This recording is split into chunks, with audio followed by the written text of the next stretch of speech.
Hi, you're listening to the Post-Burnout Growth podcast with me, Avril, and my wonderful co-host, Alison.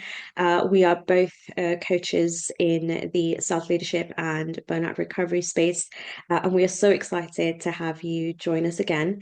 This is our little corner to help you feel safe and to receive as much encouragement as you need and not feel isolated in the experience that burnout can create. So, hi, Alison.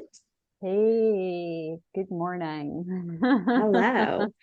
So today we wanted to talk about what we think is potentially a fun topic, but one that comes up often. So, and it's called I'm Fine. So today's conversation is all about the wonderful one-liner that leaves our lips every time someone asks, "Hey, how are you doing?" And the default response is, "I'm fine." So, Alison, what's your experience with I'm fine? Is that something that you recognize? Is that something you used to do, still do? Yeah, I reckon I've been the queen of I'm fine. I might still be the queen of I'm fine. Um, it's such a reflexive response. Hmm. Because, you know, depending on who's asking the question, first off, Mm. depending on the circumstances and the context in which it's asked, that reflexive response will pop up and we might say, "Hey, I'm fine, Yeah. I'm good." Um, but depending on who's asking in that context, we might actually go, "I'm fine, but I'm good. But this has been happening," and we might share a bit more. And I tend to find, for me anyway, probably across my life, I haven't always felt safe um, to go beyond that. I'm fine, I'm good. Um, I don't want to say British stiff upper lip, but I think there's a real sense around the maybe self pressure, maybe pressure that we feel externally from society or to always be performant, to always be ready to go, to always be, in good shape and able to show up well, Hmm. and not much room for our real humanness to come out and say, I'm generally okay, but actually, there's a couple of Hmm. things that are kind of, rumbling for me, and I'm not maybe feeling quite on top of things today, or I'm feeling a little bit off kilter, you know. Hmm. And that doesn't necessarily need to mean that you're going to go into a deep dive of why you're actually not fine, but even Yeah. just to express in that small way that probably not 100% today, Yeah. so if you pick up anything from me, it's just I didn't sleep well last night, or it could be something more than that, but we tend Hmm. not to even go that far. So when we Yeah. think about even talking about things like burnout, that can feel like a massive leap to go Mm. from actually I'm feeling off kilter today to saying something like, actually, it's been a while now. I really feel exhausted. I Hmm. feel jaded. I feel disconnected. I feel cynical. I feel pretty hopeless about my life. That Hmm. requires a huge leap of courage, readiness, awareness, but also a sense of, do I even feel safe to say that out loud? Love that. Hmm. So when I think about that I'm fine, it's not a kind of all or nothing, I'm fine or I'm not fine. I think Hmm. that most of us, if we're really honest with ourselves, life tends to be shades of grey, but we tend not to acknowledge it or express it because we have that sense of societal pressure of, you know, what will people think of me? I'm going to Hmm. be judged if I'm not fine, if I don't have it all together. So that's the first things I think about when I think about, hey, how you doing? Oh, I'm really good. I'm good. I'm good. I'm fine. Yeah. What about you? I think for me, I would say from my experience, it was very much part of my shutdown experience. And I don't say that now, with the awareness of I didn't know this then. Mm, Um, I'm fine was like my default response to everything, but also with time and with enough therapy and coaching helped me realize that it was also protective armor. I remember working with a wonderful therapist, and I'm sure she wouldn't mind me sharing this. She had an acronym, and pardon my French for anyone who might be offended by language, but I would, often come into session and I would say, "Oh, I'm fine," and she would say, "Oh, so just fucking incapable of normal emotion then." I remember that being. I remember the first time I heard it, I just burst out laughing. But it very quickly brought me into a sense of what am I not being with in this moment, in terms of my experience, in terms of the emotions that are present. I think for me, some of those were definitely what we're taught in conditioning on negative emotions, anger, shame. I had gotten very, very good through a lot of conditioning in my developmental years, and throughout, even I think I would say through social and cultural messages that, um, women behave in a certain way. Anger is not an emotion you get to have. Saying how you really feel and what's going on with you is not something you really get to do. So not having the voice or the words. Um, but also I think, when I reflect on my experiences of using the I'm fine, that sense of, I think, almost reinforcing to myself that who I am and the space I take up just needs to be smaller, and just shrinking and shrinking internally, but on the outside, creating more and more and more space for everything, everybody, everyone's needs, and sort of pushing all of that, way ahead. And over a period of time, I think that broke a sense of trust within myself in terms of the choices I could make, in terms of knowing how much courage and capacity I have and could build to be with my emotions, to regulate my nervous system. So yeah, I think for a long time that I'm fine was, it was very much the protective armor, and it took being in a supportive environment, a safe environment. You've touched on that very beautifully as well, knowing who those people are, where that psychological safety is, to then sort of stretch that boundary of saying, I feel a certain ways, or this is what's happening, I need help. Can you help me? Um, Mm. can you help me find a solution? Can you listen to me? Can you be present with me in this moment? So it has been a long journey from I'm fine to I'm angry. Yeah. I am experiencing this moment. I am having this emotion. Um, Becoming more aware also. I want to just briefly touch on here, having more of a connection with my body and noticing where things are and how my body feels in the moment, rather than using the head response of I'm Mm. fine. Like these words come out of my mouth, but actually being, I think for that long period of burnout, pre-burnout and into, just having such a disconnected experience, almost an out of body experience as I felt it, Mm-hmm. from, what was happening inside of me. And my body was probably screaming for a long time, while my mind and my mouth was going, yeah, I'm fine. That's fine. Mm. Mm. Yeah, So, that really resonates actually as well, just how much denial of self, mm, denial of what's happening with us. There's the piece around noticing, like you said, from a bodily experience point of view. But even when we do notice those, we tend to shut them down. We tend to mhm, ignore them. And it kind of goes hand in hand with it. I'm fine.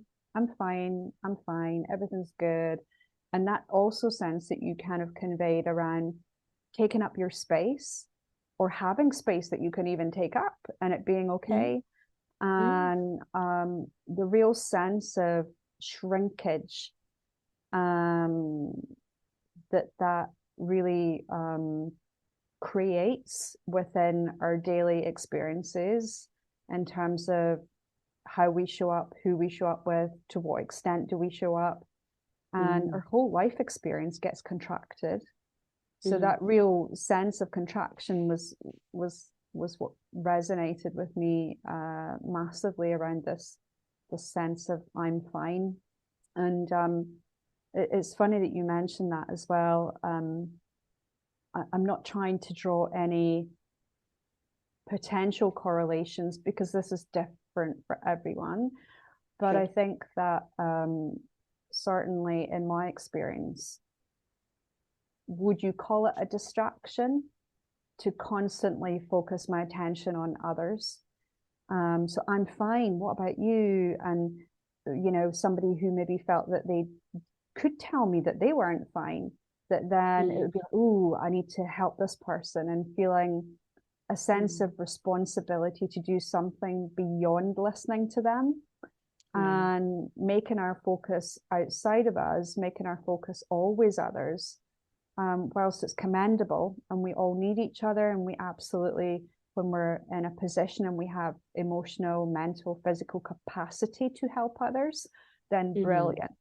But not at the detriment or the sacrifice of our own well-being, which is something, that sense of self-sacrificing distraction that comes off the back of I'm fine. It might start with the very innocent, I'm fine, I'm good, yeah, it's all good. That what Yeah. else is going on behind the scenes, that we push down that sense of space for us. So what Mm-hmm. you said about space and how we do or don't take that up, I must admit that really lands for me. That feels really Mm-hmm. familiar. Mm-hmm. Thank you. That was so beautifully articulated. Alison, as we sort of come to wrap up today's episode, and Phil, we definitely need to do part two, part three, and maybe a part seven on I'm fine. But as we start to bring things together to a close, what one thing would you share, a practical tip or a strategy with our community of listeners that they could just that one step forward towards sort of starting to bridge that gap from I'm fine to whatever the journey is for them.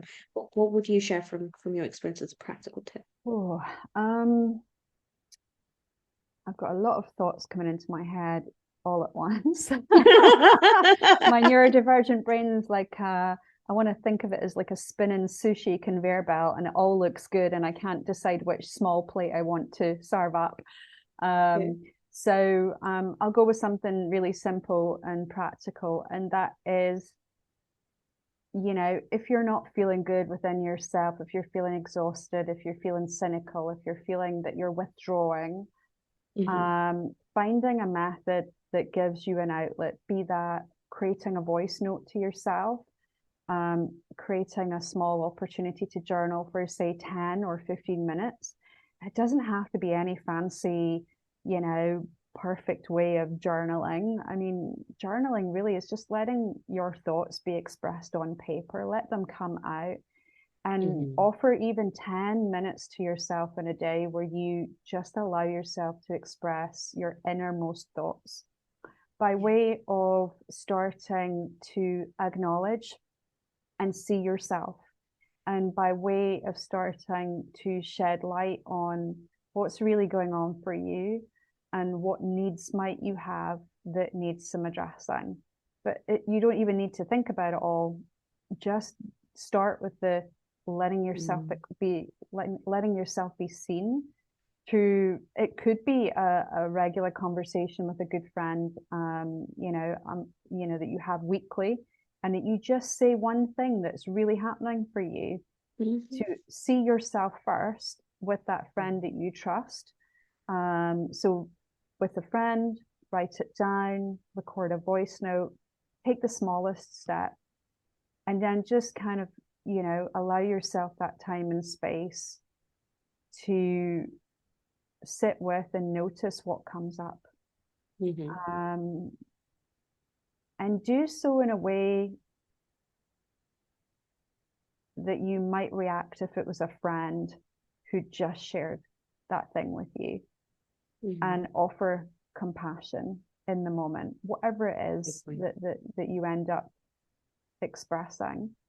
Mm. And perhaps then just step back and just practice that, daily, a couple of times a week, weekly, just to get going with seeing yourself. That's probably Mhm. uh, the biggest challenge that I certainly have had. Mm. I love what you said there about compassion, and I'm very grateful that you touched upon that as we could sort of bring things to a close. As we start to take steps forward, bringing compassion, bringing a deep sense of kindness towards ourselves, just in the way that we are offering it to world around us, the people that matter to us, the work that we do, offering that same sense of compassion to ourselves as we start to bridge that gap, to start to take steps.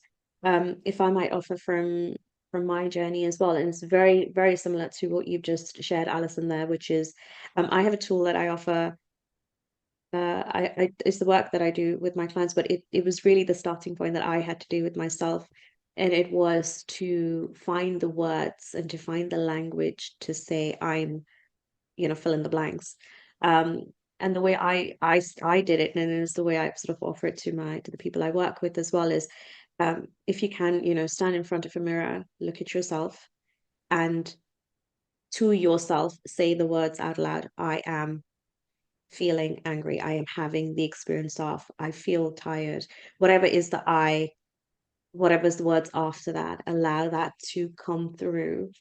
But in the sense of also building and solidifying trust with yourself, in the sense of also, and I say this from a place of post-traumatic growth as well, is finding and using one's voice. Is if you can start to find the language and the words that mean something to you, that you can get them outside of yourself and hear yourself Mm. say it before you can sometimes even say it to someone else. And then, of course, to follow on from what you've shared, Alison, which is journaling is such a powerful way to get those words out on paper. It's just you and the paper and some lovely pencil and stationery. But get those words out, allow it to bubble out of yourself. Um, and yeah, just be with what's coming through. Um, and yeah, and hopefully that will start to create the energy and the momentum forward from I'm fine to, however you want to move forward with that journey. But yes, thank you for listening to today's episode of the Mm. Post Burnout Growth podcast, which is Real Talk with Ali and me, Avril. If what you've heard today resonated with you, we'd love to hear from you. But definitely give us a follow so that you've got us as part of your favorite podcast to come back to, and share this with anyone you know might enjoy listening to it too. And we'll look forward to having you with us again soon. Thank you from me, Avril.